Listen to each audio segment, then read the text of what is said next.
இன்னைக்கு நம்ம பார்க்க போறது பைனாப்பிள் குழம்பு.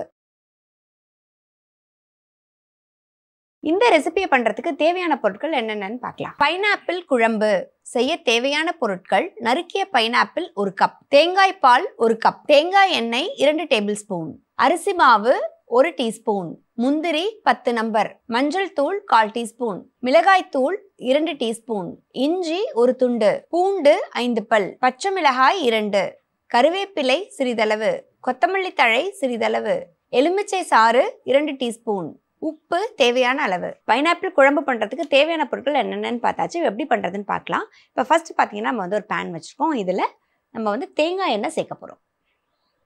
இந்த ரெசிபிக்கு மற்ற எண்ணெயை விட நமக்கு தேங்காய் எண்ணெய் ரொம்ப டேஸ்டியாக இருக்கும். அதனால் 2 ஸ்பூன் அளவுக்கு நம்ம தேங்காய் எண்ணெய் சேர்த்துக்கலாம். இப்போ எண்ணெய் பார்த்தீங்கன்னா நமக்கு நல்லா காஞ்சிடுச்சு. இதில் 1 டீஸ்பூன் அளவுக்கு மிளகாய் பொடி ஆட் பண்ணுறோம். இது கூடவே ஒரு 1/4 டீஸ்பூன் மஞ்சள் பொடி, இதுக்கு தேவையான அளவுக்கு உப்பு, கொஞ்சம் கொத்தமல்லி தழை.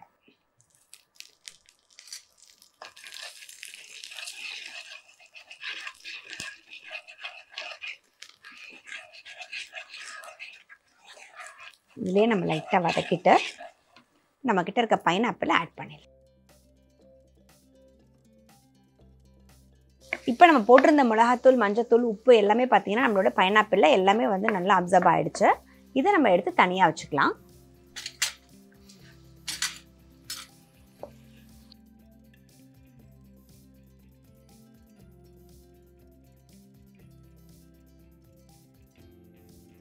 இப்போ பார்த்தீங்கன்னா நம்ம பைனாப்பிளை வதக்கி தனியாக எடுத்தாச்சு. இப்போ திருப்பி நம்ம பேன் வச்சுருக்கோம். இந்த பேனில் கொஞ்சமாக எண்ணெய் சேர்த்துட்டு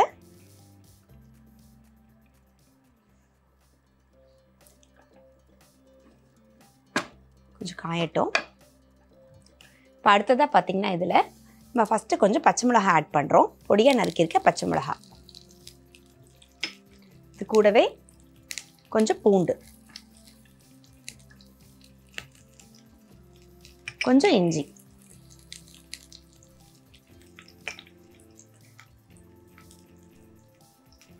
கொஞ்சம் கருவேப்பிலை ஆட் பண்ணிக்கலாம்.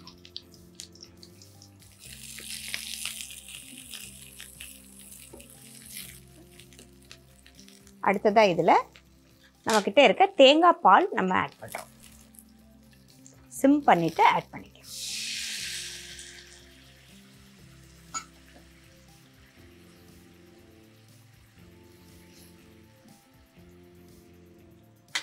இப்போ இதில் கொஞ்சம் தண்ணி,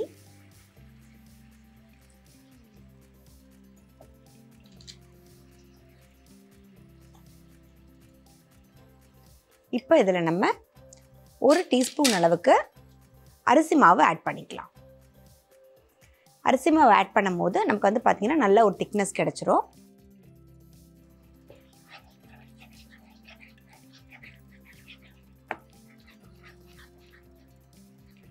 இப்போ நம்ம தேங்காய் பால் சேர்த்துருக்கோம். அதில் திக்னஸ்க்காக நம்ம இதில் அரிசி மாவு சேர்த்துருந்தோம். எல்லாமே சேர்ந்து நல்லா பச்சை வாசனை போக கொதிக்க போகுது. அந்த சமயத்தில் நம்ம கொஞ்சம் உப்பு ஆட் பண்ணிடலாம். நம்ம ஏற்கனவே பைனாப்பிள் ஆட் பண்ணியிருக்கோம். இந்த இடத்துல இந்த மசாலாக்கான நம்ம உப்பு ஆட் பண்ணியாச்சு. இப்போ இது பாயிலிங் வர ஸ்டேஜ் வந்துருச்சு. இந்த டைமில் சிம் பண்ணிவிட்டு நம்மக்கிட்ட இருக்க பைனாப்பிளை ஆட் பண்ணிடலாம்.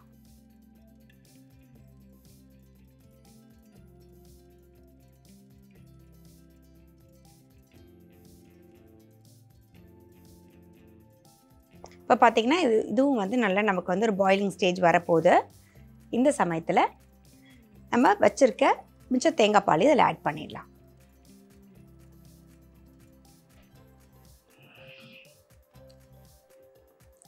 ஆட் பண்ணி மிக்ஸ் பண்ணிவிட்டு ஒரு 1/4 டீஸ்பூன் அளவுக்கு லெமன் ஜூஸ் சேர்த்தா போதும். ஏன்னா நம்ம தேங்காய் பால் சேர்த்துருக்கோம், அதனால் கொஞ்சமாக சேர்த்தா போதும். அந்த புளிப்புக்காக நம்ம ஆட் பண்ணுறோம். கொஞ்சமாக கொத்தமல்லி தழை.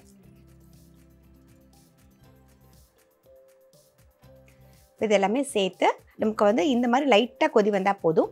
இதை ஆஃப் பண்ணிவிட்டு நம்ம சர்வ் பண்ணிடலாம்.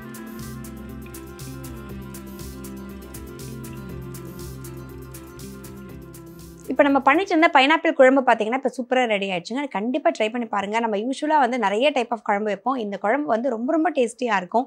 ரொம்ப நமக்கு வந்து நல்ல ஒரு ரெஃப்ரெஷிங்காக இருக்கக்கூடிய ஒன்று தான் அந்த பைனாப்பிள்.